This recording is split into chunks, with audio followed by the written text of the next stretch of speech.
Muy buenos días con quienes se mantienen conectados y con quienes se conectan a nuestro medio digital Hoja de Ruta. Hoy en nuestro segmento de Ruta Emocional, aquí en compañía de María Sol, pues vamos a tratar el tema del bullying.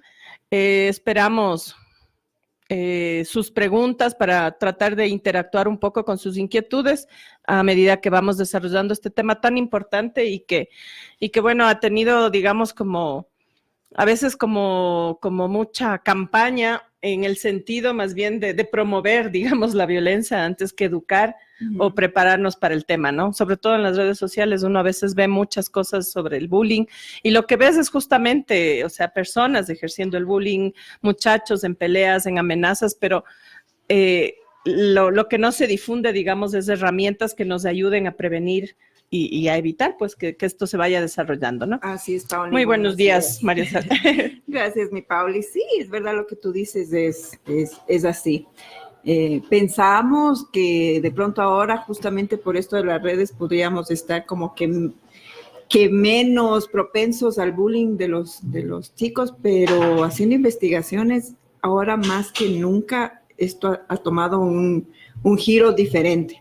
Ya no es solo el bullying físico, emocional que se hacía en nuestra época en los colegios y con los adolescentes, sino que ahora ya empieza una era del ciberbullying que se llama, o el acoso cibernético a través justo lo que tú dices de las redes sociales. Hay muchísimo, y esto genera mucho más miedo del que había porque son actores, digamos, los agresores son, no se les identifica, no se sabe, los chicos reciben mensajes, amenazas, hay burlas, toman fotos, ahora con el Photoshop, con toda esta información, inclusive hacen montajes y eso circulan por las redes y ya no son solo tus compañeros del colegio, sino que ya recibes,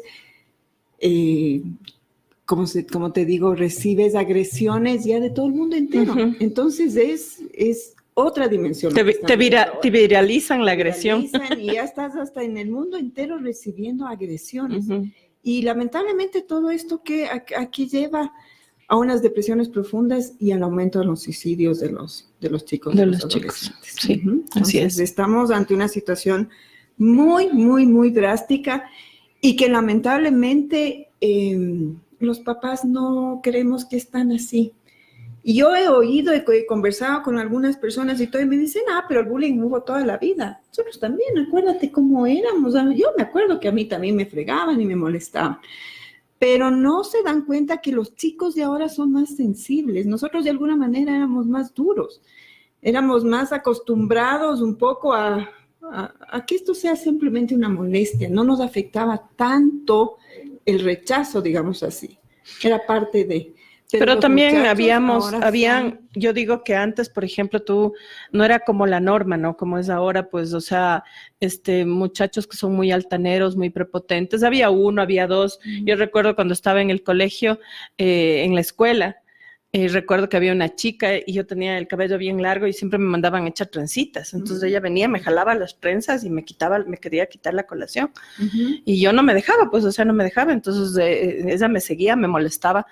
Y yo una vez le dije, bueno, o sea, yo voy a ir y le voy a decir a la profesora que tú era mayor, ¿no? Yo creo que estaba en 3er grado y es en 6º, ¿no? Y era una niña que se acostumbraba a hacer, digamos, estas cosas.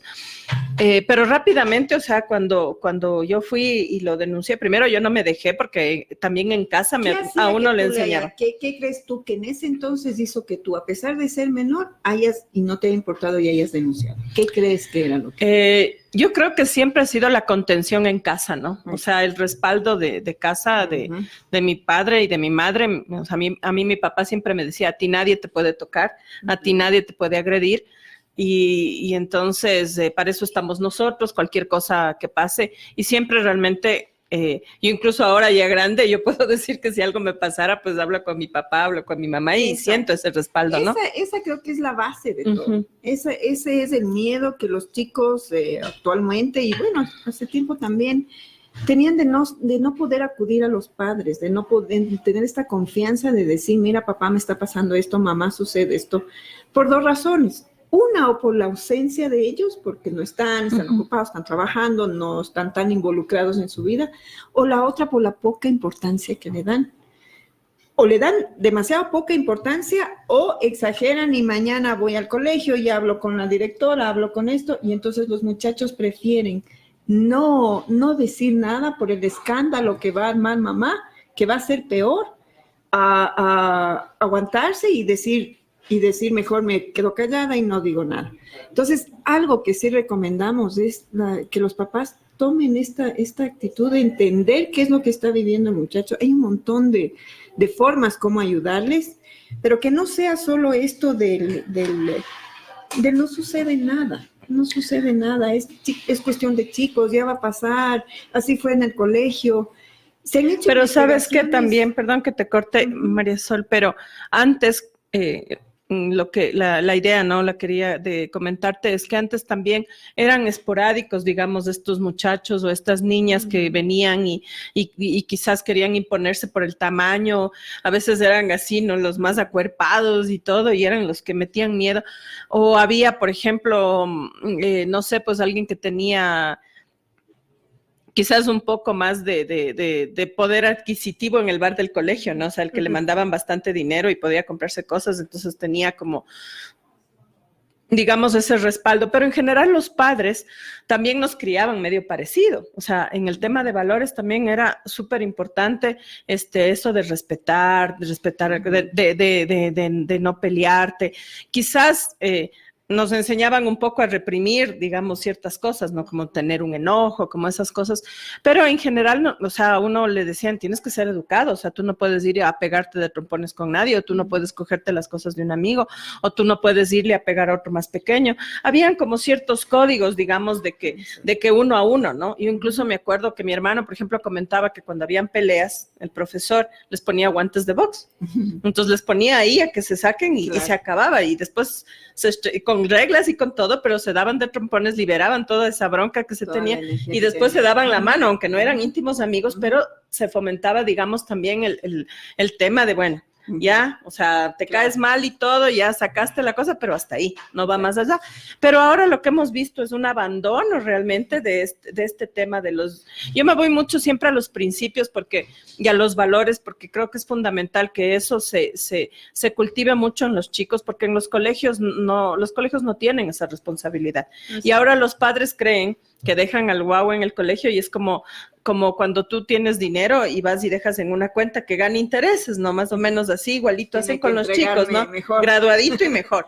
Mejor de lo que yo le entrego. Pero no hay este tema de la atención, de la calidad de tiempo, porque a veces la gente te dice, es que yo tengo que trabajar, o sea, mis papás toda la vida trabajaron todo el día, pero se daban el tiempo. Y creo que los papás de muchos trabajaban todo el día. Yo no fui de las niñas en esa época que tenía mi mamá en mi casa. A mí me hubiera encantado que mi mamá esté en la casa, me daba hasta envidia de eso. No la tenía mi mami permanentemente en casa, sino los fines de semana, a la noche, un rato, porque ya llegaba tarde y ya era clase. También estaban, no sé, pero había la calidad de tiempo. Entonces ahora también se va reemplazando, digamos, este tema del abrazo, del cariño, de conversar, de por lo menos llegar a la hora de la merienda para saber cómo le fue a mi hijo, a mi hija, con un tema también de cosas, sobre todo económicas, ¿no? O sea, el mejor celular, el dinero, la televisión en el dormitorio con el cable máximo, con el Netflix y no sé qué. Y claro, ¿no? O sea, en la misma casa hay un montón de islas, ¿no? Con material, lo que no lo dan emocionalmente. Exacto. Sí. Entonces, estos chicos no son, yo pienso que no solo son, o sea, sensibles, sumamente sensibles también por ese abandono que a veces los papás dicen, pero yo le doy todo. O sea, a ver, ahí pensemos que es darle todo, ¿no? Pero aparte de eso, o sea, totalmente indefensos y por eso desarrollan esas agresividades, porque a veces la gente dice que tiene el carácter súper fuerte. Entonces eso también es importante, o sea, las personas agresivas, las personas que pierden las luces, no es que son súper fuertes, a veces la manera de vivir protegidos, o sea, están todo el tiempo protegiéndose. Están al ataque, esperando el ataque. Y sí, lo que tú dices, yo le podría resumir en una palabra que es lo que más hace falta ahora y sí, son estos valores, esta enseñanza, pero es enseñarles a poner límites. Ahora yo veo muchas madres que con el concepto de que no hay que reprimirles, hay que dejarles que sean libres, hay que dejarles que se expresen, no les ponen límites a los chicos. Y los niños son niños que simplemente dicen sin filtro, como decimos nosotros, a veces se expresan, dicen lo que les sale, pero no se dan cuenta que a la otra persona también le puede afectar. Entonces aquí tenemos dos casos, tenemos el agresor y tenemos el agredido. Y en el bullying, para llamarlo, para denominar qué es un bullying, realmente es el maltrato físico, psicológico, deliberado, constante, que se presenta entre dos sujetos, dos pares, digamos así, en igual de condiciones, en el que tanto el agresor como el agredido esperan la respuesta de terceros, de gente de afuera, porque si no hay la gente de afuera, los observadores que se llaman, que están también siendo parte de esta dinámica, no se da. Entonces tenemos a tres involucrados dentro de este manejo del bullying. Y tenemos que ir viendo a cada uno por qué hace lo que hace. Entonces lo que tú decías del agresor, hablemos del victimario en este caso.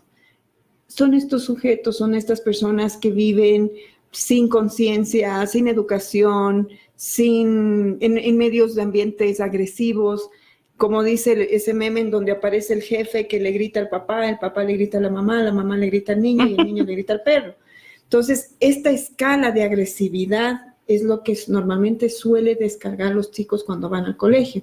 Van con esto que no pueden decir, no puedo hablarle al que está sobre mí, pero entonces van a las escuelas y buscan a los niños más vulnerables, a los que tienen menos posibilidades de defenderse.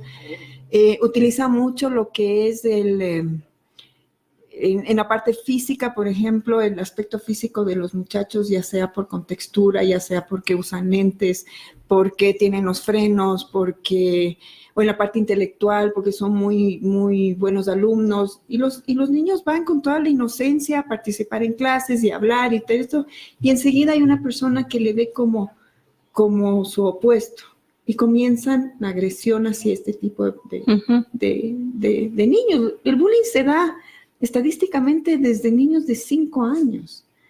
Entonces, a veces decimos, pero son tan pequeños, ¿y cómo es posible? Y está por la agresión que van llevando. Sabes que yo tengo una anécdota. Cuando creo que mi hija mayor tenía unos 6 años, yo fui y jugaba el Ecuador. Yo fui a retirarle del colegio, que hasta el día de hoy le sigo retirando del colegio. Entonces fui, pero claro, era en la escuela y salían al mediodía.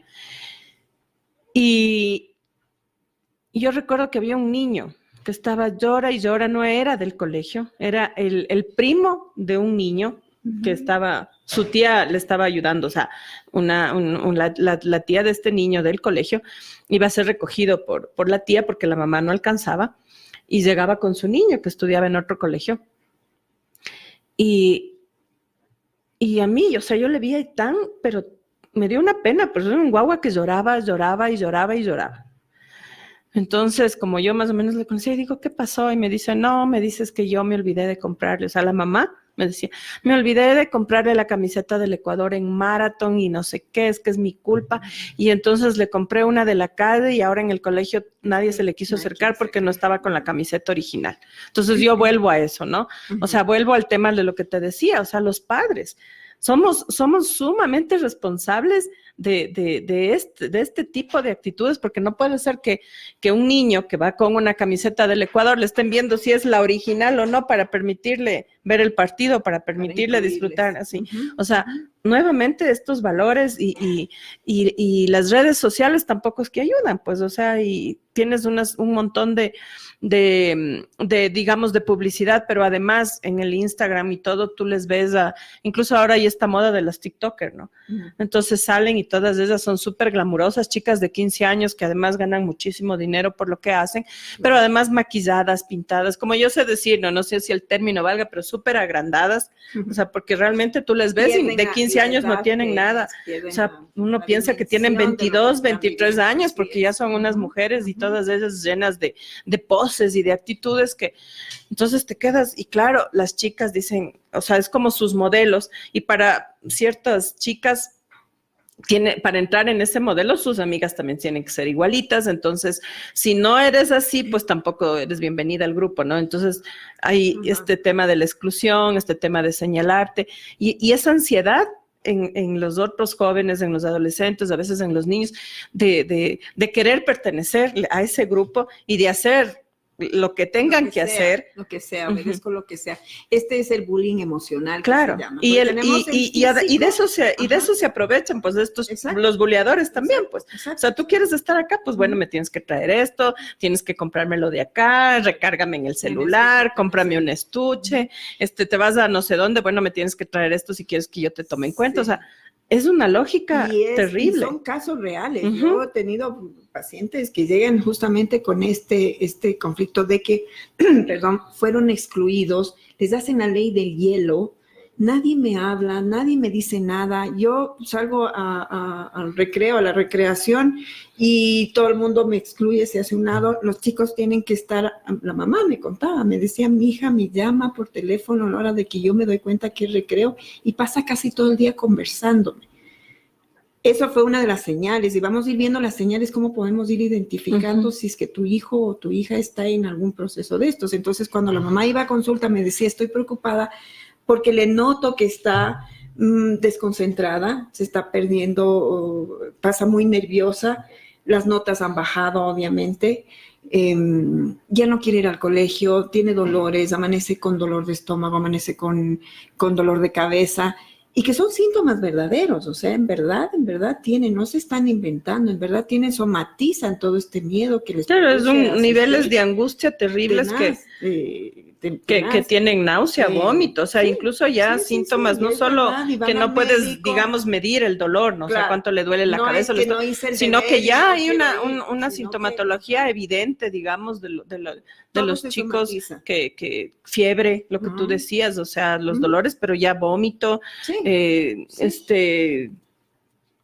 el insomnio, las migrañas, la primera señal de alarma, que cuando los papás comienzan a decir, mi hijo no duerme bien, noto que está cansado, está en un estado totalmente de apatía, entonces ahí, bueno, ¿qué pasa en el colegio? ¿Cómo están? Pero los chicos no tienen lo que tú decías hace un rato, ¿no? La confianza de hablar con mamá y de papá. Por las dos razones, ya sea porque va a ir a hacer el escándalo en el colegio, o ya sea porque no me cree y va a decir esto ya pasa y no, ya ponte bien, no le dan el valor suficiente a lo que yo he escuchado en la familia, ay, que mi hijo me venga con eso, le doy tres puñetes para que aprenda a ser hombre, o sea, no es un tema de, no, o sea, no se puede, o sea, quizás yo como te decía, o sea, antes había incluso en los colegios estas cosas, ¿no? De que se ponían los guantes de box y qué sé yo, o hacíamos, yo me acuerdo en el colegio cuando había problemas, la dirigente del curso llegaba y nos ponía toditos de frente y empezábamos con estos juegos, estas dinámicas pero ahora incluso los docentes se han quedado en indefensión porque no pueden plantear un tema de llamar, por ejemplo, a un padre y decirle, mire, él está con algo está pasando, pero él tiene muchas acusaciones y todo, y rapidito los padres dicen, no, es que a mi hijo, ¿cómo es que le han cogido el diente? Está con ojeriza, les cae mal, el colegio le quiere destruir a mi hijo, y no tomamos realmente atención Y eso, lamentablemente, vamos ya al asunto de las leyes. Porque los colegios, igualmente investigando, averiguando, los colegios, mientras menos se tope este tema, mejor. Los profesores están sumamente, algunos, ¿no? Hay otros colegios que tienen un alto nivel de preocupación por esto, pero hay la mayoría de colegios, sobre todo los públicos, hablemos así, y algunos privados y de renombre. Preferible no veamos. Si no lo vemos, no sucede.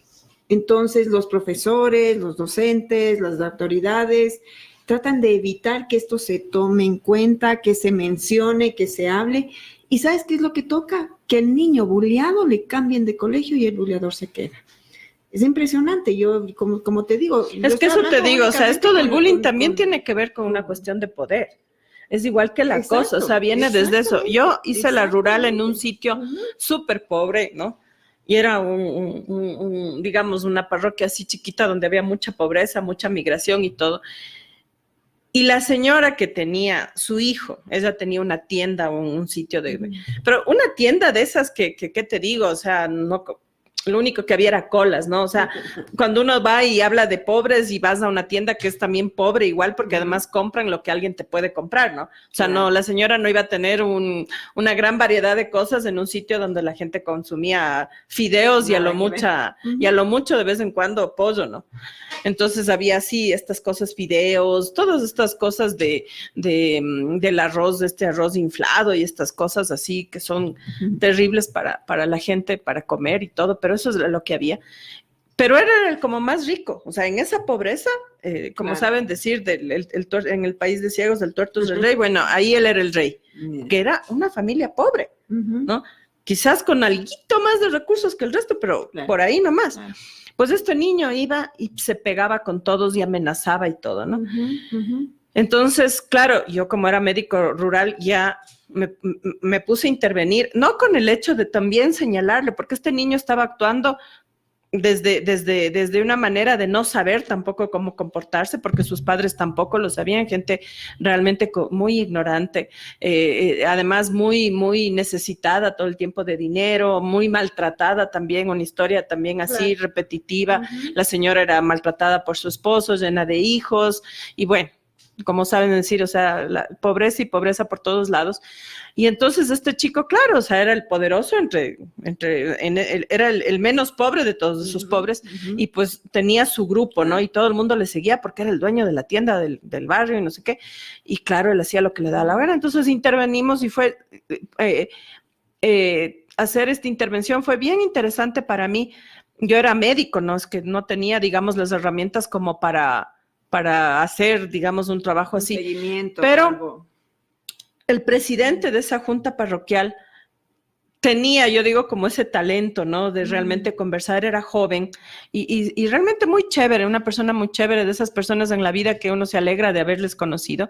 Y él empezó a hablar y hablar con los chicos, hablar con este chico también, hacerle ver lo importante que era que más bien entre todos se lleven y que si él tenía estas posibilidades, pues era una manera de sentirse, lo dijo, ¿no? Tú estás bendecido porque tus papás por lo menos tienen ese negocio. Tú estás frente a tus amigos que los papás todos los días salen a ver que si venden algo para comer y todo. Entonces tú más bien tienes que tener un corazón más generoso. Y fue hablándole desde ahí. Este niño tenía unos 10 años, me parece, sí. Y los otros eran así como de la edad de él y un poco más pequeños.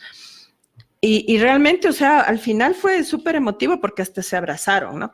Pero ahí realmente no hubo como, digamos, como una interferencia de los padres. Se hizo esto más bien a nivel de los chicos y los profesores, pero los padres todavía tenían como ese respeto de que el colegio también intervenga, ¿no? Y en este caso, pues estuvo el cura, estuvo el teniente político, el presidente de la junta y estuve yo. Pero ahora, y yo siempre digo, yo estoy sumamente de acuerdo con el código de la infancia, de los derechos y todo. Pero nos hemos olvidado también de que nuestros hijos tienen que aprender de deberes. O sea, y por eso yo te decía el tema de la indefensión, porque eso también genera, porque muchos profesores, y a veces hemos conversado con profesores y todo, o sea, dicen, sí, yo le llamo al papá porque está pasando esto. Y es una negación de los papás absolutos y además un respaldo, o sea, ni siquiera preguntar, sino un respaldo así total a ese comportamiento violento de uno de sus hijos. ¿No? Y no es que se les llama la atención, sino mire, está pasando esto, queremos conversar y no sé qué. Y claro, la demanda, ¿no? Yo voy a traer porque ustedes le están desprestigiando y los derechos de mi hijo y yo mañana vengo con los abogados. Eso ha pasado. Sí, por eso te digo, en muchos. Entonces, nos hemos ido nuevamente ese desequilibrio en la sociedad, ¿no? O sea, nos vamos de cuando los niños les pegaban y era, digamos, la violencia ejercida desde el profesor de la escuela, desde el rector y qué sé yo, que está muy bien haberles defendido de eso, incluso de padres que puedan ser excesivamente violentos, pero nos fuimos al otro lado, a la permisividad total. Totalmente. Sí, y eso que tú dices ahorita también me hace acuerdo. La mayoría de veces, cuando hay estos casos, yo he visto a los papás que vienen chiquitos, le agreden, y ¿qué es lo que le dicen? Tú también agrédele, tú también defiéndete, no te dejes, sigue con él. Y hay una diferencia muy grande entre atacar y defenderse. Y ahí es cuando yo hablo con los papás y les digo, bueno, tú tienes que enseñar a tu hijo a defenderse, no a atacar igual, no a poner en las mismas condiciones. Hay muchas formas en las que los padres, como padres, los educadores, como tú dices, podemos trabajar con los muchachos desde el entendimiento. Los chicos tienen un concepto de entender las cosas muy amplio, pero como que desvalorizamos un poquito, subestimamos que ellos puedan entender y la única respuesta es tú también ataca, tú también defiéndete de alguna manera, pero a través de la agresión. Entonces, las campañas que se hacen ahora contra el bullying no es de defensa, sino es más de esto que tú mencionas de este profesor, ¿no? De hacer un trabajo en conjunto entre todos, ver la realidad, lo que pasa, las consecuencias del bullying, tanto del agresor como del agredido, tanto de los participantes que están alrededor viendo, observando y que no toman ninguna actitud, la responsabilidad que cada uno de ellos tiene. Pero fíjate, por ejemplo, ahorita que tú me dices esto, yo me acuerdo que alguien me contaba que hubo un tema de alguien que hizo una apuesta por salir con la niña más fea, ¿no? Y claro, cuando ya se descubrió y todo, a este niño que hizo esto se le pidió que escriba una carta de perdón después de hablar y todo. En ese caso sí hubo un respaldo de los padres también muy interesante y sobre todo desde el cariño, o sea, no desde de reprimirle y decirle eres un tal por cual y mira, no, sino desde, como tú decías, no, exacto, no subestimar a su hijo, sino hacerle entender que estaba mal. Pero como muchos callaron, en esa aula les hicieron escribir porque no podían ser partícipes ni cómplices de algo así.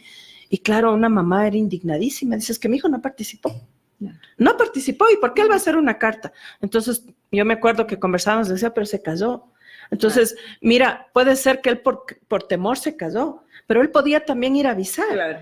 O sea, no podemos tampoco fomentar el silencio que al final se hace cómplice, claro, por no complicarme la vida, sino generar más bien este ambiente de solidaridad cuando uno vea que hay alguien agredido, cuando uno vea que alguien está siendo violentado, que alguien le están aterrorizando y todo, pues tenemos que saber también decirles a nuestros hijos, cuidado, o sea, si tú ves eso, no puedes estar de acuerdo con eso. Y luego, o sea, acompáñale a ese amigo que tiene problemas, trata de ver cómo se puede hacer. A veces a mí me ha pasado, me han contado cosas mis hijas y yo le digo, pero yo le he dicho, no, pero si quieres yo hablo con la mamá. No, le tiene pavor a la mamá. No, ni te metas ahí porque no sabes cómo es la mamá. Pero con una cara deja, nosotros vamos a resolver. Esa es la dinámica, digamos, ¿no es cierto? Existe un individuo, llamemos así, que por ciertas razones que decíamos, para familias agresivas, incomprensión, lo que quiera que sea, va con un concepto de ir a agredir al más pequeño. Hay siempre una víctima. ¿Por qué razón? Porque tampoco tienen la seguridad de contar, como tú decías, con la familia, con el respaldo. No puedo hablar, no puedo decir, tengo que aguantarme, una autoestima completamente baja que es mucho más profundizada al momento que comienzan estas agresiones. Y hay los individuos externos que son los que están ahí como partícipes. Los individuos externos tienen esta participación de que veo pero no puedo hacer nada porque tienen también miedo. Tienen también miedo de que al protestar, al decir, oye, no le hagas, ¿qué te pasa? Cuidado, sean parte de ellos los siguientes víctimas. Entonces, aquí se tiene que trabajar con los tres personajes de esta dinámica, hablemos así, ¿no es cierto? Entonces, número uno, al agresor. Al agresor, cuando ya lo trabajas profundamente a esta persona y le haces ver que no es necesario, como tú decías, ¿no? Me pongo una armadura y voy con mi armadura golpeando a Raimundo y a todo el mundo porque eso es mi manera de sobrevivir en este mundo. Eso es lo que él cree, eso es lo que tiene como concepto. No es una persona mala, no es una persona que va con una maldad a hacer un daño, pero es su forma inconsciente de demostrar poder, de demostrar que no le van a hacer daño. Y de demostrar poder frente a alguien, digamos, más chico o más débil, porque él está sufriendo también lo mismo. Él es el débil de su situación. Y yo aquí te voy a hacer una pregunta que quizás afecta, digamos, a la psicología, a los psicólogos y todo, pero que sí es una inquietud mía y que algunas veces nos hemos planteado con otras amigas esto, porque yo he tenido unos casos así un poco de gente conocida, digamos, y a mí se me ha preocupado, ¿no? O sea, niños con violencia, muy violentos, que han tenido problemas en el colegio, en la escuela, o sea, muy violentos, y entonces incluso les han cambiado de colegio, les han puesto el ultimátum, y los padres no han resuelto ese tema de violencia en sus hijos, sino que le han cambiado de colegio porque lo que yo te decía, no es que le han cogido el diente, es que mi hijo le cae mal a la profesora y la profesora le ha perseguido todo el año y no sé qué. Pero ya llegó al punto de que todos los papás protestaban porque este niño creía que sus compañeros eran una especie de punching ball que le venía y le sonaba y no pasaba nada, ¿no?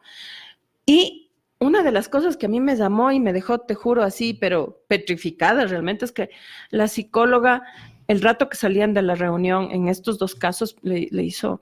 dijo, mira, tú eres producto de, tú eres así, porque tus padres te han hecho así, y pero tú lo que tienes que hacer es ignorar a tus padres, ¿no? O sea, con distintas palabras, pero una que yo me quedé y no podía creer, porque en realidad, o sea, tú no puedes a un niño que está agredido de todos modos, si su papá y su mamá le agreden, son sus papás. Entonces, es cierto que hay que trabajar con los padres, porque los niños no nacen violentos. Como ese meme que pasaba, o un video que pasaba por ahí de un niño blanquito y otro negrito que se encuentran y corren y se saludan, ¿no? Entonces los niños no nacen racistas, no nacen excluyentes, no nacen violentos, pero sí el comportamiento de los padres es que el que les va orillando a esto. Y entonces ahora yo lo que veo es un tema de que, tiene muchos problemas el psicólogo, y ya temas de medicación. O sea, les dan la Ritalina y estos, porque, no, es que es hiperactivo. Entonces, niños dopados casi que se vuelven adictos a calmantes, a tranquilizantes. A mí sí me preocupa eso y sí me gustaría un poco enfocar también eso, porque la gente va porque tiene un problema de violencia y no se da cuenta que la violencia está ahí, pues, o sea, a veces en casa. ¿De dónde viene? Exacto. Y cree que lo va a solucionar yendo a terapia y si no funciona, pues con una medicación súper fuerte para que su niño esté así tranquilo, medio dopado, medio así, y no vaya a pelearse, pero no estamos solucionando el problema. Claro. Yo respeto mucho, como tú sabes, y lo he dicho siempre, muchas veces, yo soy terapeuta emocional, no soy psicóloga, menos psiquiatra, no me atrevo a medicar en lo mínimo. Sé que hay ocasiones en las que sí es necesario, porque fisiológicamente necesita un tipo de suplemento. Sé que en la parte de la psicología también es necesaria la parte conductual, sobre todo cognitiva, que le dé parámetros, que le ayude a los niños. Pero en mi caso como terapeuta, yo parto de algo que es muy importante y con lo que yo trabajo con los chicos, y es que las circunstancias no te definen. A mí me puede venir un adolescente y decir, es que en mi casa hay agresividad, mi mamá es así, mi papá es asado, entonces digo, bueno, ese es tu hogar. Yo lo digo, no le obedezcas, no lo hagas. ¿Qué vas a aprender de esto? Capaz que eso te está sirviendo para que tú aprendas a no ser agresivo. Capaz que lo que tú estás viviendo en ese medio, en ese ambiente, no es para que lo repitas, es para que lo repares. Entonces yo no digo no le hagas caso, sal, o sea igual a él, o ódiales porque ellos son así, no. Para mí todo es una enseñanza. Entonces con los chicos cuando llegan y dicen, bueno, pero ¿qué quiere que haga? Yo estoy así, yo lo único que aprendí fue esto, es mi única forma de expresarme. Bueno, pero hay otra forma también, vamos a aprender la otra forma, vamos a ver tu historia, como siempre digo, contada desde otra perspectiva.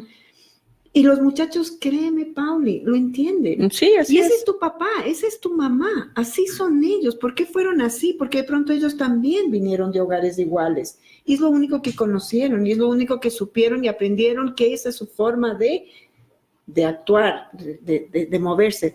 Pero tú estás ahora con la posibilidad de ver que también, o repito la misma historia y hago exactamente lo mismo, o capaz que cambie. Capaz que puedo observar. Entonces, por eso digo, no desvaloricemos la capacidad que tienen los muchachos desde pequeñitos a entender lo que se les dice. Yo siempre les y ¿sabes qué? Y no minimizar ese espacio de comunicación, ajá, porque hay papás que ni lo intentan. No, yo qué voy a hablar, yo ni les entiendo, estos muchachos son una cosa loca ahora, y no, yo para qué voy a conversar, y yo con darle no sé qué, y no, yo para mí si viene 3 nalgadas y se acabó el lío. Claro. O sea, eso tampoco es una forma de... esa actitud de los padres. Yo siempre me baso en la idea de que de pronto ellos contestan de esta manera o tienen este concepto porque no conocen tampoco, porque tampoco tuvieron la oportunidad. Y por ejemplo, yo a veces hablo y les digo, bueno, vamos a hablar estadísticamente un poquito, ¿no? Se ha comprobado ahora que las personas entre 40 y 50 años que tienen conflictos, que tienen inestabilidades laborales, que tienen inestabilidad en las parejas, que no logran formar un hogar, tener algo completo. Cuando yo converso con estas personas, les digo, a ver, cuéntame un poquito de tu niñez, ¿qué pasaba? ¿Qué había? Hubo agresión, hubo bullying también en ese momento. Entonces, esto no es un periodo del colegio, y aquí en el colegio ya sale del colegio y mi hijo ya le va a pasar y ya se va a hacer, y ya va a pasar todo esto. No, es verdad, las heridas se las llevan y te ocasiona un daño tremendo que ya te digo, hoy con los adultos empiezan a ver y dicen, sí, en verdad yo me acuerdo, ahora que me haces tomar en cuenta, yo viví horrible, me acuerdo clarito cómo me molestaban, yo era gordita y ahora me doy cuenta, y entonces... ¿Y sabes qué? Y también este tema que creo que es un poco, que es importante decir, o sea, el bullying no solo es que está en la escuela, ¿no? También está dentro de casa. Ha habido casos así de los hermanos. Sí. Y justo yo ayer, mira que ayer yo tenía que hacer una práctica y me quedé impresionada de la manera con esta persona, o sea, sí me impresionó cómo se expresaba de su hermano. O sea, ella llegó a decirme, o sea, te digo en estas palabras, que a mí nunca me ha gustado mi hermano del medio, porque yo siempre le he visto feo, no me gusta cómo huele, no, yo no me llevo. Entonces, a mí como tú dices, uno no puede juzgar porque yo no sé qué hay atrás de eso, no sé su historia familiar y todo. Pero cuando yo le tenía que hacer las preguntas y le iba diciendo, ¿no? ¿Y cómo es tu hermano ahora? Ella me decía, no, mi hermano es un desastre, es un fracaso completo, o sea, él sigue así, es que realmente él siempre fue un fracaso. Claro. Y claro, y ella le veía, entonces tú dices, son 4 hermanos, y ella decía, no, yo me llevo con los 2, pero con él nada, y tengo mi hermano, el del medio, que es como el puente entre todos, porque nosotros a este hermano, nunca, el hermano mayor, ¿no? Dice, este hermano mayor, pues no es el único, el del medio que se llevaba con él, y de ahí nosotros a través de él, porque hasta ahora no nos llevamos. Claro. Y yo decía, ¿cómo habrá sufrido? O sea, lo que me puse a pensar es cómo habrá sufrido él si tenía ese rechazo, digamos, dentro de los hermanos, ¿no? Sin saber nada más, pero a mí sí me conmovió, porque yo decía, ella es una persona, esta persona con la que hablo es una persona muy guapa, muy bonita, y hablaba de su hermano, o sea, el hermano de papá y mamá. Entonces a mí sí me llamó la atención, ¿no? Sí, y yo decía, cosas. También ella, o sea, ella, ahí te pones a pensar, o sea, ¿qué está pasando con ella? Ahí hay 2 cosas que digo. La una es la información que ella recibía. Si es que por alguna razón recibía esto de mamá y papá y todas las comparaciones típicas que se hacen en los hogares, es que tu hermano es el inteligente, tu hermano es el que sí sabe y tú el vago. Es información que lo vas recibiendo. O la otra, que es algo con lo que yo trabajo mucho, es el espejo. El espejo. ¿Qué está haciendo este personaje en tu vida? ¿Qué te está reflejando? ¿Qué te molesta de él? Que tú no aceptas de ti mismo. Y que la mayoría de veces sucede eso. Entonces estamos hablando de que no le soporto a mi hermano porque es un irresponsable, porque es un vago, porque no hace lo que debe hacer. Entonces vamos viendo, y si él fuera tu espejo, qué tan irresponsable eres contigo o con las circunstancias o algo.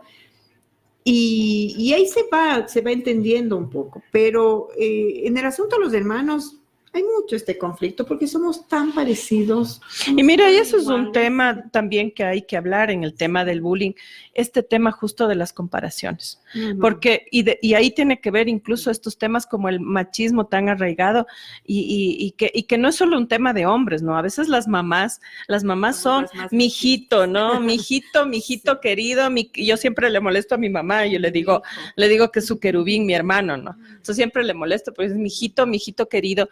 Y a las mujeres, como que a las hijas mujeres, pues se les deja o se les recarga a veces mucho de trabajo en la casa, ¿no? Incluso del cuidado de los hermanos. O a veces pasa que nace el primer hijo, o como tú decías antes, tienes un hijo que, digamos, no es tan fácil, entre comillas, ¿no? Le cuesta un poco más ciertas cosas, ha tenido otras cosas, y nace el otro que es una maravilla, ¿no? O sea, el que no da trabajo, que lo que le dices, y le dices, siéntate, se sienta, empieza a crecer y es ordenado, es cumplido, no da quejas, entonces no. La maravilla, entonces acá le abrazo, le apapacho, los regalos, le felicito, y al otro casi que le escondo, o todo el mundo le estoy cuestionando, y eres así, y siéntate, y no hables, y no te rías de esa manera, y aprende.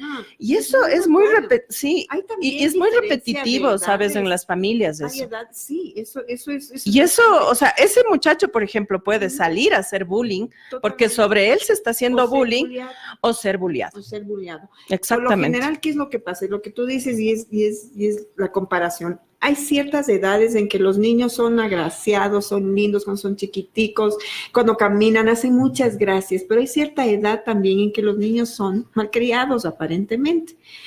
Cuando en una familia ha nacido, digamos, una niña, ¿no es cierto? 6 años, 7 años y tiene al hermano menor. La edad de los 6, 7 años, los chicos son los que preguntan todo, lo que cuestionan todo, que no obedecen, que comienzan ya su independencia un poquito, ¿no? Y a los papás ya pierden ese gusto porque la niña ya empieza a cuestionar y a decir, no quiero hacer el deber, no quiero hacer... Cuando entran al no. El chiquito, y nace el chiquito con sus gracias, con sus cosas. Muchas veces los abuelos, los papás se tienden al nuevo, al pequeño, y en esta edad le sueltan a la niña como no, ya ponte a hacer los deberes, ya estudia, ya es todo. O el tema, ¿no? Es que tu hermano es chiquito, o tu hermana es chiquita, o tú tienes que cuidarle, o tú tienes que ser el ejemplo. Tú eres más grande, tú debes ser racional, pero no se dan cuenta que son criaturas también, que están viviendo. Y yo créeme, las que más son bulliadas, son agredidas, es este tipo de niñas que no se sienten seguras en su casa, en su hogar, porque ya son las grandes, porque ya tienes que desenvolverte sola, porque ya prepárate tú mismo, al chiquito tenemos que atenderle. Entonces no tienen esta facilidad de acercarse a mamá y decirle, mamá, yo también soy una niña, yo también necesito cariño, yo también necesito que me abraces. Y lo hacemos inconscientemente los padres, o sea, no, tampoco estamos juzgándoles, pero si no tienen este conocimiento de decir, la edad desde los 6 años hasta los 12 años es tan importante, porque todo lo que ellos viven se lo guarda aquí en el cerebro y toda tu vida posterior vas desempeñándote en base a eso. Y además, o sea, generarles una ansiedad permanente, ¿no? Estos hermanos, como yo digo, a los hermanos que son un poquito más, entre comillas, rebeldes, porque al final son distintos, ¿no? Yo tengo 2 hijas seguidas, ¿no? Y yo me acuerdo que cuando nació la primera, yo tuve un profesor de pediatría comunitaria excelente.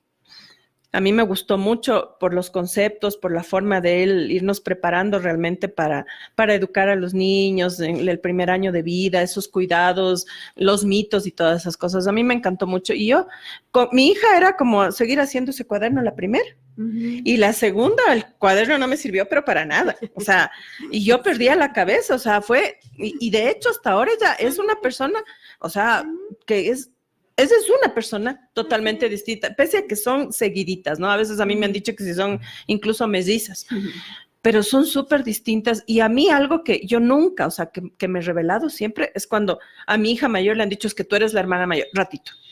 Me he revelado, ¿por qué? Porque yo viví eso.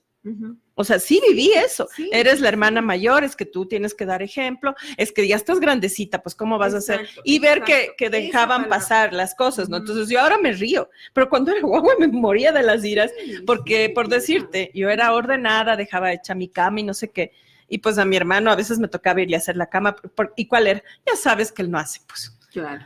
Entonces, desde ahí empieza un tema de injusticia también, porque tú dices, o sea, eso, ¿por qué? Eso lo vas y lo vives en el medio de la escuela y viene alguien y te trata así y como tú tienes esta percepción de que en la casa tampoco soy importante o tampoco están pendientes de mí, entonces lo reciben. Se acoplan a esto. Por eso te digo. Claro, y si me encuentro a alguien a quien yo pueda desquitar todo ese sentimiento, esa tristeza o esa bronca rabia, que puedo acumular adentro, lo voy a hacer con alguien pequeño, o sea, lo voy a hacer con alguien y me voy a sentir, digamos, por lo menos en ese espacio voy a sentir que tengo, o sea, que importo, ¿no? Por lo menos a mí, aunque aunque me puedan censurar y lo que sea, pero no importa, por lo menos ahí soy importante. Y eso es importante, ¿no? Y como tú bien dices, yo sí quiero recalcar a quienes nos oyen, no es un tema de juzgar, sino que como padres tenemos que aprender. No lo conocemos, no lo sabemos, lo hacemos de la manera más sana posible, pero no sabemos que esto afecta muchísimo. Y como te decía, inclusive estadísticamente a veces toca hablar así para que se den cuenta de que aquí en el Ecuador aproximadamente 3 de cada 6 niños tienen una agresión, son violentados por sus propios compañeros, por sus profesores inclusive. Hay un nivel de un 51% de adolescentes que viven conflictos de bullying. Y hay otra cosa para los chicos también, que no saben a dónde ir, cómo acudir. Y yo tengo un paciente, y a mí es algo que me encanta, porque él viene por su cuenta, tiene 16 años, y alguna compañerita que es paciente mía le recomendó y le dijo que vaya. Y el chico me llama un día y me dice, ¿sabes qué? Tal persona me recomendó, quisiera, entonces digo, claro. Como son menores de edad, yo siempre les pregunto qué opinan tu papá, qué dice y cómo está. Entonces me dicen, no, es que mis papás no saben que estoy viniendo. Entonces le digo, ¿y cómo haces? No, es que ellos creen que estoy haciendo un trabajo. ¿Y cómo la plata de dónde sacas? Él saca de su mesada. Entonces yo digo, qué impresionante. Le digo, habla con tus papás. No, me dice, no, porque es que ellos me van a matar si saben que estoy acá. Le dije, no, yo quiero que te vean cómo estás. Confía, habla con ellos. Tuvo unas 2, 3 sesiones y en la cuarta que vino me dijo, ¿sabes qué? Ya hablé con mis papás y quieren venir.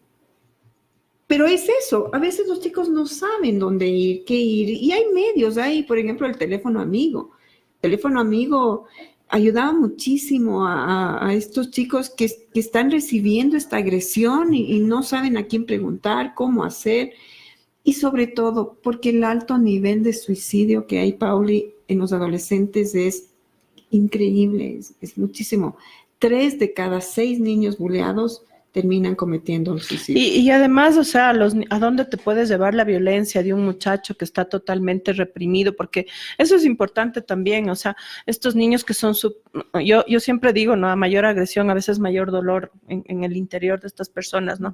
Y pueden llegar a desgraciarse la vida, si bien es cierto, digamos, el suicidio, que es una decisión que yo me imagino que debe ser una decisión terrible para llegar y además consumarlo, y además de esa herida tan grande que deja en la familia, tantos sentimientos, digamos, de culpas, de, no sé, una situación tan compleja, esto, aparte, o sea, imagínate que un muchacho de estos, no sé, pues a los 15 años vaya y asesine a alguien, por ejemplo.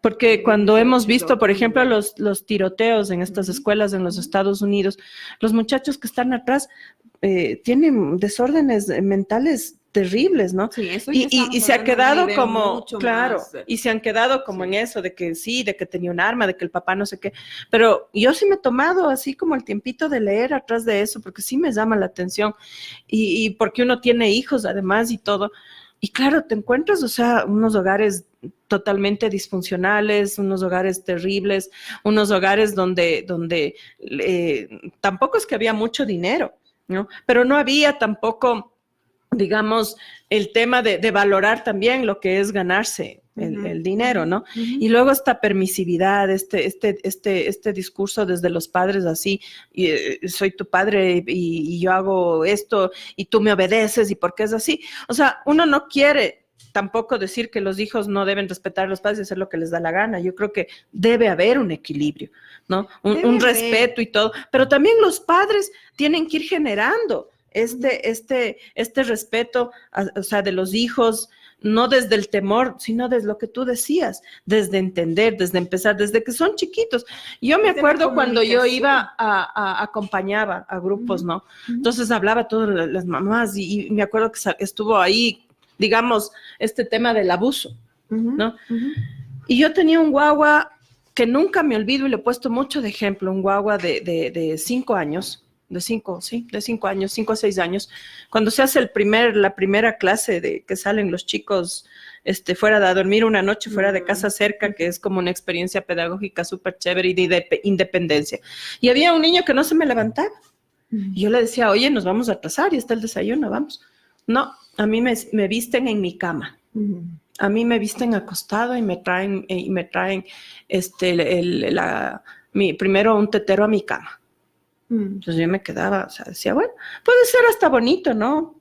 Yo a mi hijo le doy el tetero todavía, porque ¿por qué no le vas a querer todo lo que puedas? Yo eso no cuestiono, pero lo que sí cuestiono es que hayan permitido que este niño se quede en la cama para que lo vistan y que sea sabiendo que va a estar con personas extrañas, le vista, ¿no? Entonces, un niño, si tú le pones desde chico a hacer tareas sencillas y bonitas, exacto, es súper formador y le forma un espíritu de cooperación, de ayuda. O sea, vamos generando otro tipo de sentimientos en los guaguas que son súper chéveres. O sea, cuando tienes el bebé, ¿no es cierto? Y ya tienes un hijo. ¿Cómo le vas integrando? ¿Cómo luchas contra esos celos naturales que tiene el primer hijo frente al segundo? Claro. ¿No es cierto? Integrándole. Sí. Mira, ayúdame. Y las mamás a veces pierden la paciencia, ¿no? Porque dicen, no, es que se demora mucho y que no sé qué, que no es cuánto. Bueno, claro, cómprale aunque sea un muñeco. Ajá. Aunque sea un muñeco y tú, ¿sabes qué? Le vas a vestir a tu muñeco y yo acá porque tengo que abrigarle rápido porque es un bebé, se puede enfriar y no sé qué. Pero... Y esto, ¿no? Si los chicos son capaces de ir a buscar ayuda, como en el caso de tu paciente, los padres también. O sea, pierdan ese miedo o esa vergüenza de decir, ¿cómo? Si yo ya soy papá, ¿cómo voy a ir? No, hay gente, aquí tenemos a María Sol, por ejemplo, que le pueden buscar y decir, a ver, yo estoy teniendo estos problemas con mi hijo. No dejen pasar esas alertas. Estas alertas son súper importantes, el insomnio, el no quiero comer, el ya no quiero ir a la escuela, esas faltas injustificadas, eso de que se empiezan a fugar, exacto, las pesadillas, o incluso esto de que todo el tiempo te están demandando dinero, porque también empiezan para soportar con hambre. Empiezan de ahí, en esa ansiedad, el uso de sustancias, el uso de drogas para paliar ese miedo, ese dolor, porque están en una indefensión total. Sí. Y la indefensión total parte de muchas veces de nosotros padres, que decimos, no, pues ya estás grande que vienes con esos problemas, no. Yo el otro día, no sé si tuviste, hubo un caso de una chica, me parece que tiene 17 años, que alguien de su teléfono compartió una foto de ella, estaba en terno de baño, pero sin la parte superior del bikini. Y bueno, fue una cosa terrible en los medios y todo. Y ella, por último, salió y dijo, bueno, o sea, ustedes qué se alocan, ¿qué les pasa? O sea, tuvo una posición que más bien le favoreció, ¿no? O sea, luego, después de todo esto, o sea, ella dijo, por último es mi cuerpo y de qué se alarman si el cuerpo es sano y ya no molesten y dedíquense, o sea, y todo. Esa es la seguridad que hay que trabajar. Yo cuando les pero de todos modos, esta chica sí se recluyó un tiempo porque tenía mucha vergüenza y creo que fue la contención justamente de sus padres la que hizo que ella después cogiera y en esas mismas redes les mandara al diablo y les dijera, ustedes hacen otras cosas y no tienen la valentía de publicar, así que no se metan conmigo, ¿no? Pero ya era una niña grande, o sea, no es un tema de si son grandes o de son chiquitos, o sea, pueden ser agredidos y como tú bien decías, ahora con las redes sociales. Claro, ese es llega muchísimo a los adolescentes. Y algo que es importante entender, El buleador, el agresor, hablemos así, agrede a quien y sí, y continúa haciendo este trabajo de quien recibe una respuesta a esta agresión. Tengo miedo y entonces el agresor continúa. Entonces, cuando yo trabajo con los agredidos, hablemos así, yo le digo, mira, mientras tú le sigas demostrando el miedo, la obediencia, esto, él va a seguir, porque como decía, esta es una dinámica perfecta. ¿Qué es lo que nosotros trabajamos? Bueno, vamos tú a confrontarlo. ¿Qué es lo que yo les digo a los papás? Papás, si ustedes ya ven que sus hijos, porque son más delgaditos, porque no pueden, porque tienen menor edad y tienen algo, no van a ir ustedes a defenderles las 24 horas del día. Métanles a un curso de defensa personal, vuelvo y insisto, no es ataque. ¿Para qué es esto? Para que el niño se sienta seguro, sienta seguridad en lo que hace, pueda confrontar la situación, pueda parar y decir, bueno, ¿qué pasa? ¿Por qué me haces esto? ¿Qué buscas? ¿Qué quieres? ¿Quieres mi sándwich? Toma mi sándwich, pídeme, no necesitas agredirme. El momento que hay una confrontación con un agresor, el agresor ya no encuentra chiste en esto, ya no hay gusto en esto. Entonces, se va.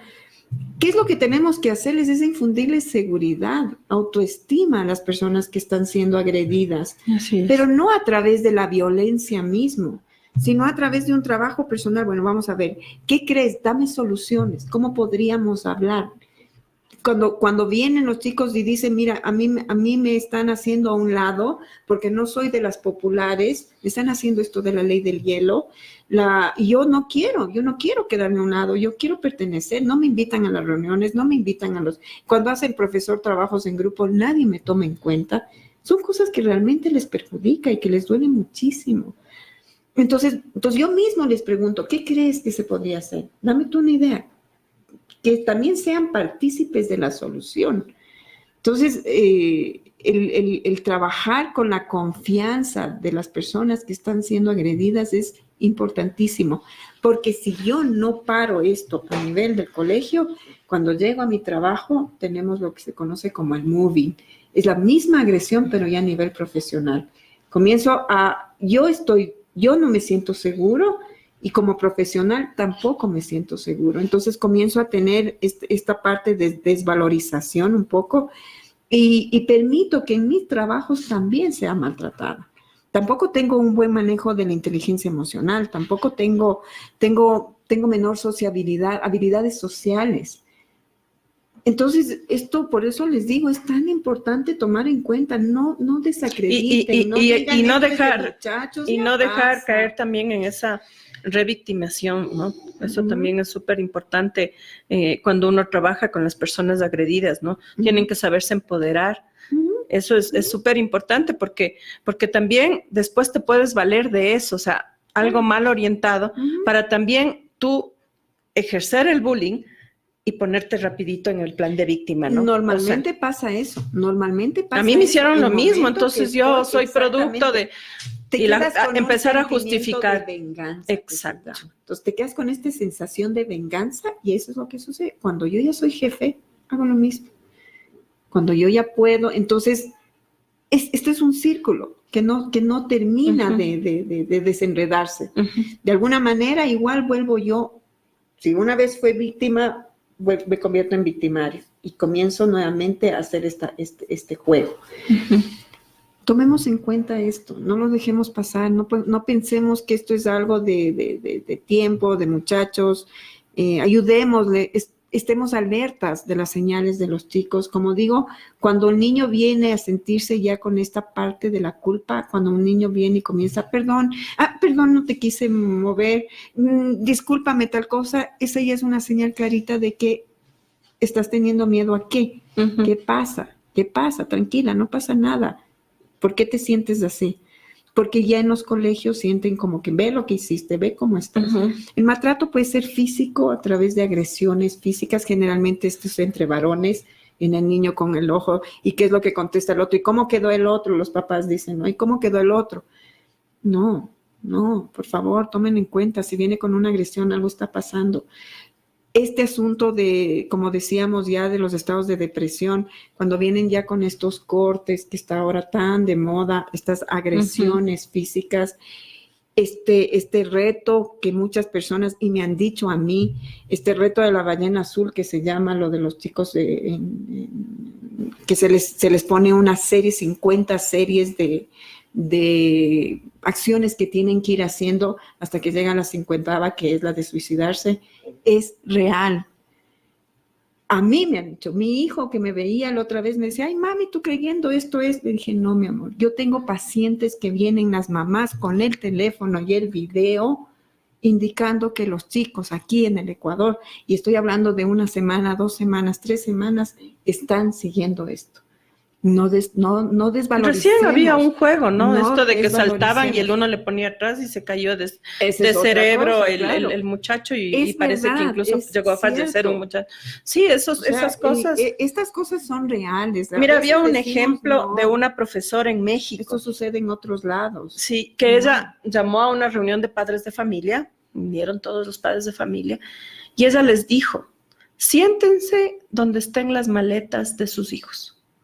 Solo 2 padres de esa aula, en un colegio público además, de 60, solo 2 reconocieron la maleta de sus hijos. Yo siempre digo, busquen, porque en esas mochilas hay un montón de información. Y no es un tema de invadir privacidades, no es un tema, no va por ahí.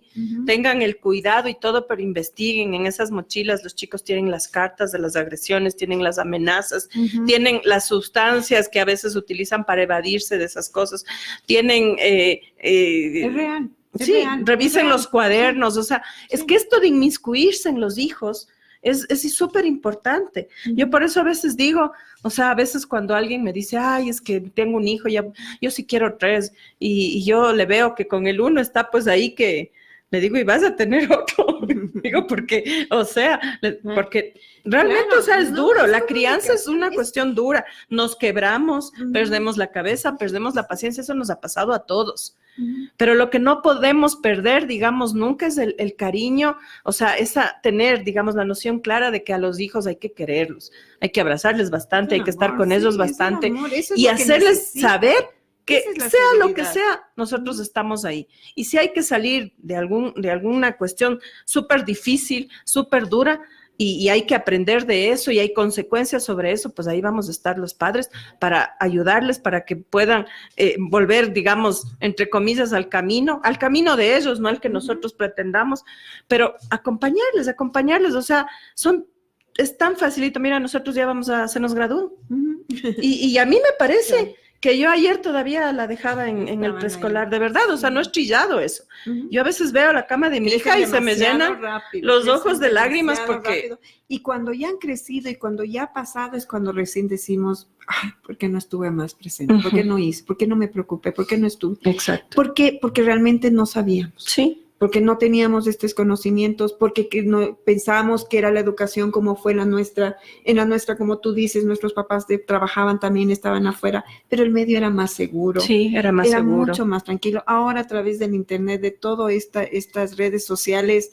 Y los chicos también eran más amigos, había más deporte, podían jugar más al aire libre sin tanto miedo de la inseguridad de esto. O sea, había mucha más, yo sí digo, se socializaba mucho más. Entonces, tenemos que luchar mucho contra este tema de hacernos islas. O sea, yo siempre pienso que los colegios, la familia, son comunidades importantes que hay que preservar con las diferencias que haya, incluso en tema de educación y todo, pero hay que ir preservando estos espacios comunitarios. Eso es lo que nos asegura también poder salir de estos temas que están. Mientras más islas seamos, mientras más individualistas seamos, va a haber más bullying, más agresión, más acoso, más violencia, más dramas familiares. Yo creo que sí hay que fomentar este tema de la familia es la primera comunidad, digamos, ¿no? Y partiendo de ahí, ir aportando, ayudando a generar ciudadanos, porque ya mismo serán ciudadanos, pues más seguros, más cálidos, más centrados, más maduros emocionalmente. Y eso si no lo sabemos como papás, tenemos los hijos pequeños, busquemos ayuda, pero no la ayuda de no sé, pues de lo que está de moda, sino de lo que estamos viviendo, entendiendo que nuestros hijos, tenemos 2, 3, cada uno es un mundo. Respetemos esos mundos y en esa medida vamos. Y como tú decías, respetémosles, no son tontos, o sea, que no, yo a mi hijo no le pido porque no puede. Si lava los platos y lava mal, igual, no importa. Por último, te pones a lavar con él y le dices, mira, si se lava bien, te resulta mejor esto y todo. Pero no es que no puede, no pueden, ellos pueden todo. Y en la medida de que les demos también ese valor de que en estas pequeñitas tareas que empiezan desde chicos y que les pueden hacer, también les estamos dando autoestima. Les estamos haciendo útiles. Ellos se dan cuenta que están siendo... se les está prestando atención, se les está poniendo límites. Poner límites no es malo, es necesario a veces enseñarles. Me topo con muchas mamás, sobre todo jóvenes, que tienen pavor de decirle al hijo no. No, y hay un discurso, verás, ¿no? A mí lo que me importa es que sea feliz. Sí, es que no hace daño, sí está haciendo daño, sí está haciendo. El niño... Yo siempre digo, el niño que hace algún berrinche, está llamando la atención. Estos niños agresores están llamando la atención. Oigámosles también, no los juzguemos, no los pongamos como los malos de la película. Trabajemos con ellos, veamos qué es lo que está pasando. Y a veces estos niños agresores están reproduciendo, y casi siempre, en la mayoría de casos, también están reproduciendo todos esos miedos, esa bronca que tenemos los padres y que nos descargamos un poco como ellos y ellos también lo reproducen, ¿no? Entonces, recuerda que los niños no tengamos miedo también de buscarnos nosotros y de ir viendo, de ir trabajando estas cosas que no están haciendo bien, nos perjudican a nosotros y les perjudican a ellos, ¿no? O sea, y no en un tema de después de andar con culpas, ¿no? Yo creo que siempre hay tiempo para ir modificando. Sí, exacto. Y para ir aprendiendo. Aquí no vamos a encontrar culpables de nada. Si los profesionales tenemos que todo el tiempo leer y actualizarnos, ¿no es cierto? Con mayor razón los padres, frente a estas coyunturas que hay en el mundo, tenemos que también ir viendo cómo lo hacemos de la mejor manera y sin vergüenzas, ni como tú decías, sin culpas, sin porque no lo sabemos. Sin golpearnos, casi que quedarnos, flagelarnos por la culpa, sino más bien buscando soluciones. Así es. Y con eso nos vamos a quedar. Para la próxima semana vamos a ver qué nos han dicho, qué nos han escrito para ver si ampliamos un poco más el tema, si tienen más dudas, más preguntas. Vamos a estar revisando los mensajes que nos dejan por interno, porque este tema es bien importante. Yo creo que es algo que está muy como... La sociedad depende de eso, definitivamente. Sí. No es un tema que se ha generalizado, que no se está frenando. Pasarlo ya debe pasar. Ya es un niño, ya sí, o sea, el tema del bullying es una cosa que más bien en vez de disminuir va creciendo. Entonces, creo que es responsabilidad de todos y de los medios también, de los medios de comunicación, de los medios alternativos, también tratar estos temas y dar nuestro granito de arena para ir generando sociedades más seguras, más amigas, más solidarias. Muchas gracias, María Sol. Nos vemos con ustedes en Ruta Emocional el próximo viernes y ya iremos anunciando, según lo que ustedes nos digan, si tratamos más del bullying o qué tema trataremos la siguiente semana. Una buena tarde y un lindo feriado de carnaval. Sí. A descansar.